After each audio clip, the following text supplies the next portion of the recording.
जय जय श्री राधे।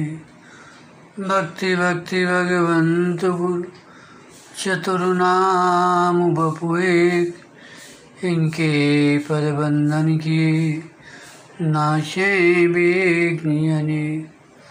श्याम प्यारी कुंज बिहारी, जय जय श्री हरिदास दुलारी। श्याम प्यारी कुंज बिहारी, जय जय श्री हरिदास दुलारी। श्याम प्यारी कुंज बिहारी, जय जय श्री हरिदास दुलारी। आज के सत्संग में पंडित रामकृष्ण दास बाबा जी वृंदावन का चरित्र वर्णन करेंगे। बालक राम प्रताप की आयु उस समय 4 या 5 वर्ष की थी। जयपुर के श्री गोविंद देव के मंदिर के आंगन में वह नित्य खेलने जाया करता। खेल के साथी थे गोविंद देव जी के सेवायत श्री किशोरी मोहन गोस्वामी के बालक कृष्णचंद्र और राधाचंद्र। गोविंद जी पर तो नित्य उसकी दृष्टि पड़ती ही वह सोचता यह भी एक गोस्वामी बालक है, इसे वे सबसे अधिक प्यार करते हैं, तभी इसे इतने अच्छे अच्छे कपड़े गहने मोर मुकुट आदि पहनाते हैं, इसकी आरती उतारते हैं, इसे खेलने को बांसुरी अच्छे अच्छे खिलौने देते हैं।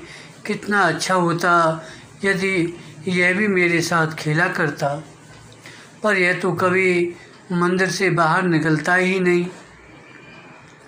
उस दिन न जाने क्यों कृष्णचंद्र और राधाचंद्र खेलने नहीं आए। राम प्रताप आंगन में खड़ा अपने दोनों हाथों में गोलियां खड़खड़ाता हुआ गोविंद जी की ओर निहार रहा था, पर गोविंद जी में किसी प्रकार की प्रतिक्रिया नहीं हो रही थी। वह उनके सामने अपनी रंग बिरंगी गोलियों से स्वयं खेलने लगा। खेलते खेलते कभी एक रंग की गोली उठाकर उन्हें दिखाता, कभी दूसरे रंग की। आखिर गोविंद जी को लोभ हो ही गया।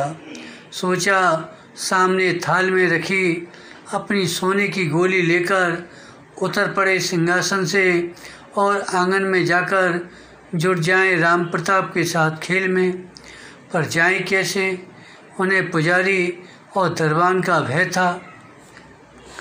उसी समय प्रभु की इच्छा देख उनकी अगटन पटन पटियसी योगमाया शक्ति ने अपने प्रभाव का विस्तार किया। पुजारी और द्वार का सेवक किसी कार्य से बाहर चले गए। दरबान को सोच का वेग हुआ, वह भी बाहर का फाटक बंद करके चला गया। अवसर देखकर गोविंद जी अपनी गोली ले आंगन में उतर पड़े और लगे राम प्रताप के साथ खेलने। कुछ देर बाद दरबान को आते देख वे फिर सिंहासन पर जा बिराजे। अपनी गोली तो ले ही गए, राम प्रताप की भी ले भागे। राम प्रताप ने मेरी गोली कहकर चीख चीख कर रोते हुए गोविंद जी का पीछा किया। द्वारपाल पीछे से भागता आया और उसे भीतर जाने से रोक दिया। उसी समय गोस्वामी जी आए श्रृंगार आरती करने। राम प्रताप को रोते देख उन्होंने उससे रोने का कारण पूछा। उसने कहा, गोविंदा मेरी गोली लेकर भाग गया है। उन्होंने विस्मय की हंसी हंसते हुए कहा, अच्छा रुको मैं देखता हूँ। वे जैसे ही मंदिर के भीतर गए उन्होंने देखा गोविंद जी की सोने की गोली के साथ एक और गोली भी थाली में रखी है।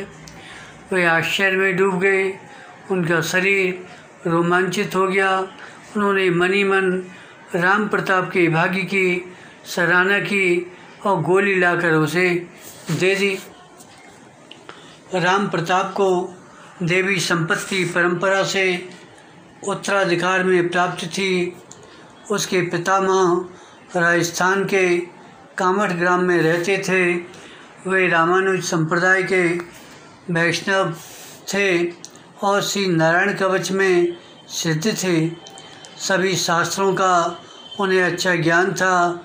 जयपुर महाराज श्री राम सिंह जी उनके गुणों से मुग्ध थे। उन्होंने उन्हें जयपुर बुलाकर युवराज के अध्यापक के रूप में उनकी नियुक्ति कर दी थी। राजमहल के निकट उनके लिए एक गृह का निर्माण कर दिया था और 2 गांव जागीर में उनके नाम लिख दिए थे। जयपुर में उनके एक पुत्र का जन्म हुआ। नाम हुआ श्री लक्ष्मी नारायण। लक्ष्मी नारायण को थोड़े ही समय में सर्वशास्त्र व्युत्पन्न और सर्वगुण संपन्न देख पिता के आनंद की अवधि नहीं रही, पर वे अधिक दिन इस आनंद का उपभोग न कर सके। लक्ष्मी नारायण को अल्पावस्था में ही असहाय छोड़कर नित्य धाम को चले गए। पिता के अंतर्ध्यान के पश्चात लक्ष्मी नारायण को तीव्र वैराग्य हुआ। वे घर छोड़कर वन में चले गए। श्री राम जानकी के दर्शन की लालसा से राम मंत्र का जप और ध्यान करने लगे। कहते हैं एक दिन अश्वारोही रामचंद्र ने भ्राताओं के साथ उन्हें दर्शन दिए और विवाह करने का आदेश देकर अंतर्ध्यान हो गए। इष्टदेव की आज्ञा सुरोधार कर लक्ष्मी नारायण घर लौट आए। महाराज राम सिंह प्रसन्न हो उनके लिए योग्य कन्या की खोज करने लगे। उसी समय वल्लभ कुल की एक दोहित्र संतान को रामचंद्र का स्वप्नादेश हुआ, तुम अपनी कन्या कमला का विवाह श्री लक्ष्मी नारायण जोशी से कर दो। कमला देवी का लक्ष्मी नारायण से विवाह संपन्न हुआ। शुभ संवत 1914 भाद्र मास में कमला देवी ने एक पुत्र प्रसव किया। पुत्र का नाम रखा श्री राम प्रताप। कदाचित प्रतापी राम प्रताप का जन्म कराना ही था।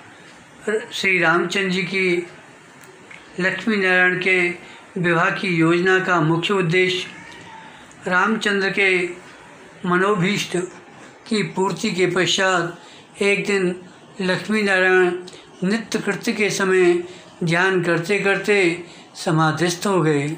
उनकी समाधि चिर समाधि सिद्ध हुई। राम प्रताप की अवस्था उस समय 3 वर्ष की थी।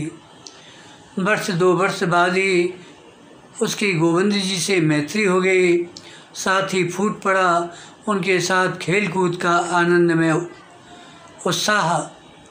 गोविंद जी की स्फूर्ति में वह कभी कभी उन्मादग्रस्त बालक की तरह घंटों अकेले बैठा रहता। यह देख उसकी माँ और ताई को चिंता होने लगी। ताई कई दिन तक निकट के हनुमान जी के मंदिर में धरना देकर पड़ी रही।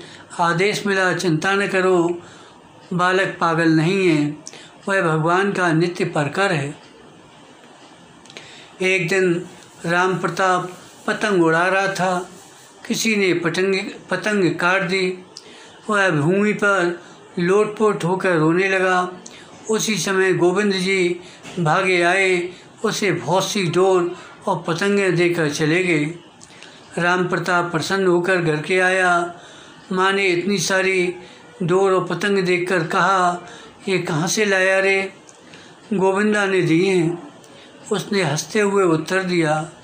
माँ को शंका हुई कि वह गोविंद जी के जगमोहन से भेंट के पैसे चुराकर डोर पतंग लाया है। उसकी ताड़ना भर्त्सना की और मंदिर में जाकर खेलने की मनाही कर दी। कुछ बड़े होने पर राम प्रताप जी का खेल कूद में आवेश जाता रहा और विद्या अध्ययन में पढ़ने में आवेश हो गया। अतिशय मेधावी होने के कारण उन्होंने 10-11 वर्ष की अवस्था में ही पाणिनि के सूत्र, सारस्वत व्याकरण और अमरकोश कंठस्थ कर लिए। उर्दू और बंगला भाषाएं भी सीख ली। 11 वर्ष की अवस्था में उपनयन संस्कार के पश्चात सावित्री दाता छोटेलाल राजपुरोहित ने उन्हें सावित्री का पुनश्चरण करने का आदेश दिया। यथारीति पुनश्चरण करने के पश्चात सावित्री के दर्शन हुए। सावित्री उन्हें वृंदावन जाने का आदेश देकर अंतर्ध्यान हो गई। तभी से वे घर छोड़कर वृंदावन जाने का प्रयत्न करते रहे, परंतु माँ और राज्य सरकार द्वारा बाधित होने के कारण उनके प्रयत्न विफल होते रहे। 13 वर्ष की अवस्था में किसी प्रकार वे वृंदावन जाने में सफल हुए। वहाँ श्री गोविंद देव जी के मंदिर के निकट गोविंद जी के गोस्वामियों के आश्रम में रहने लगे। अध्ययन में उनका आवेश अब भी जारी रहा। उन्होंने रंगजी मंदिर के श्री सुदर्शन शास्त्री से न्याय, करौली कुंज के श्री नृसिंहदास जी से श्रीमद् भागवत और गोपीलाल गोस्वामी से हरिभक्ति विलास और श्री नीलमणि गोस्वामी से षट संदर्भ आदि भक्ति ग्रंथों का अध्ययन किया। षट संदर्भ का अध्ययन करते समय वे नित्य गोपेश्वर महादेव को 50 अध्याय श्रीमद् भागवत के सुनाते। 20 वर्ष की अवस्था में उन्होंने अध्ययन समाप्त किया। वृंदावन जाने के पूर्व उनका जयपुर के श्री नृसिंहदास से परिचय हो चुका था। श्री नृसिंहदास जी तेलंग देशी ब्राह्मण और षट दर्शन आचार्य थे। वे सामवेद गान और वीणा वादन में निपुण थे। उनका कंठ स्वर गंधर्वों के समान था। श्री गीत गोविंद और श्री कृष्ण कर्णामृत आदि के गाने में वे आविष्ट हो जाया करते थे। एक दिन गोविंद जी ने उन्हें स्वप्न में दर्शन देकर कहा, मैं तुम्हारे मुख से सामवेद गान सुनना चाहता हूँ, पर तुम पहले वृंदावन जाकर नित्यानंद दास बाबा का शिष्यत्व ग्रहण करो। स्वप्नादेश पाकर श्री नृसिंहदास जी संसार त्याग कर वृंदावन चले गए। सिद्ध बाबा से दीक्षा भेज ग्रहण कर वे जयपुर गए। गोविंद जी को सामवेद गान सुनाया। उनका सामवेद गान और वीणा वादन सुन जयपुर अधिपति श्री राम सिंह और श्री किशोरी मोहन गोस्वामी मुग्ध हो गए। उन्होंने आग्रह करके उन्हें जयपुर में ही रख लिया। राम प्रताप वृंदावन में अध्ययन करने के समय बीच बीच में माँ के आग्रह से जयपुर जाया करते और श्री नृसिंहदास जी से सत्संग करते। उनके सत्संग में सिद्ध श्री नित्यानंद दास बाबा जी के प्रति उनकी विशेष श्रद्धा हो गई। अध्ययन समाप्त होने पर उन्होंने उनसे दीक्षा और भेष ग्रहण किया। भेष का नाम हुआ श्री रामकृष्ण दास, पर उनके असाधारण पांडित्य के कारण लोग उन्हें पंडित बाबा कहकर पुकारते थे। गुरुदेव की आज्ञा से उन्होंने गोवर्धन आकर सिद्ध श्री कृष्णदास बाबा जी से स्मरण मनन संबंधी शिक्षा प्राप्त की। तत्पश्चात बरसाने रहकर भजन करने लगे। बरसाने में प्रसिद्ध कीर्तनिया श्री गौरचरण दास बाबा जी रहते थे। उनसे वे बड़ी ताल का बेहागड़ा कीर्तन सीखने लगे। कीर्तन सीखने में उनका आवेश बढ़ता गया, भजन में आवेश कम हो गया। गुरुदेव को जब इसका पता चला तो उन्होंने कीर्तन बंद कर भजन में लग जाने का आदेश दिया, परंतु बहुत चेष्टा करने पर भी उनका भजन में मन न लगा। तब उन्होंने गुरुदेव की आज्ञा से उद्धव कुआरी में रत्न सिंहासन के सामने बाईं ओर कदम के नीचे एक आसन पर 17 दिन तक बैठकर अष्टाक्षर मंत्र का पुनश्चरण किया। पहले 3 दिन उन्होंने दूध के अतिरिक्त और कुछ भी ग्रहण नहीं किया। उसके पश्चात 12 दिन तक केवल जल ही लिया, पीछे जल भी छोड़ दिया। तब विक्षेप रहित मन से मंत्र जप करते रहे। 17वें दिन राधा कृष्ण के साक्षात दर्शन हुए। इस घटना की पुष्टि एक बार उन्होंने शेष अवस्था में स्वयं अपने मुखारबिंद से की थी, जब वे वृंदावन में दाऊ जी की बगीचे में रहते थे। एक दिन वे बगीचे में टीन के छप्पर के नीचे चुपचाप लेटे थे। निकट बैठे श्री पियाशरण बाबा जी, श्री कृपा सिंधु बाबा जी, श्री ललित मोहन गोस्वामी आदि आपस में धीरे धीरे बाबा द्वारा किए गए पुनश्चरण के बारे में बात कर रहे थे। किसी ने कहा, पुनश्चरण में उन्हें श्री कृष्ण और दाऊ जी के दर्शन हुए। उसी समय वे बोल उठे, हट प्रिया प्रीतम के। प्रिया प्रीतम ने दर्शन देते समय कहा, बाबा हम तो ते प्रसन्न हैं, बोल तू कहाँ चाहे। वे बोले, मैं तो गुरुन की आज्ञा से भजन कर रहा हूँ, जानू नाए कहाँ चाहूँ। तुम दोनों की प्रसन्नता छोड़ के और चाहे वे को कहा है। प्रिया जी ने मुस्कुराते हुए कहा, बाबा राघव की गुफा में भजन किया कर। इतना कह के दोनों अंतर्ध्यान हो गए। तब से बाबा पूंछली में राघव की गुफा में रहकर भजन करने लगे। वे प्रातः 2 बजे भजन में बैठते और अपराह्न 2 बजे तक लीला स्मरण में तल्लीन रहते। अपराह्न में गुफा से बाहर निकलते। उस समय साधु महात्माओं की भीड़ वहाँ जमा रहती।